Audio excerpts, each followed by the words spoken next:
তো গাইস আজকে আমরা যাচ্ছিলাম, আমাদের এই দিকে একটা নদীর ধার ভেঙে গেছে।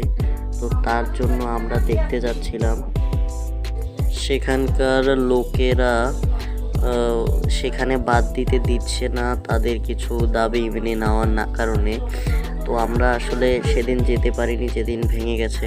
তো আজকে আমরা যাচ্ছিলাম, যে একটা বড়ই গাছ দেখতে পেলাম, সেখানে অনেক বড়ই ধরেছে, কিন্তু আমরা আসার সময় নিয়ে নিব। তো আমি আমার সাইকেলে করে যাচ্ছিলাম, তাই একটু সমস্যা হচ্ছিল। যেতে যেতে আমি দেখলাম আর কিছু দূরেই আমরা প্রায় চলে এসেছি। তো আমরা এখান থেকে দেখার চেষ্টা করছিলাম আর কত দূরে আছে। তো দেখতে দেখতে আমরা আবারও যাওয়া শুরু করে দিলাম। যাওয়া শুরু করার পর অনেকক্ষণ পর আমি প্রায় চলে এসেছি। তো সামনে দেখতে পাচ্ছিলাম অনেক মানুষ সেখানে জড়ো হয়েছে। তো কালকে রাতেই নাকি এসে সরকার এখানে তাদের কাজ করে গেছে, কিছুটা মানুষের যাতায়াতের সমস্যা হওয়ার কারণে দিয়ে গেছে। তো আমরা দেখতে এসে দেখি এখানে আগে থেকেই অনেক মানুষ, এবং তারা তাদের সমস্যা নিয়ে আলোচনা করছে। তো আমরা আর একটু সামনে যাই।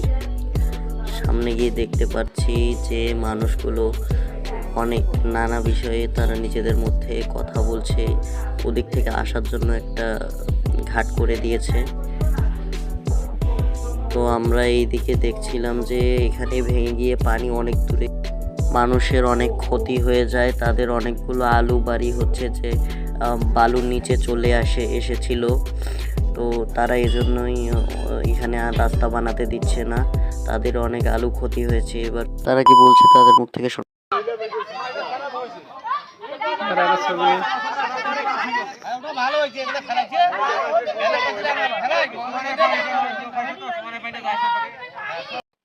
আজকের ভিডিও এটুকুই, পরের ভিডিও দেখা হবে। Please like, subscribe.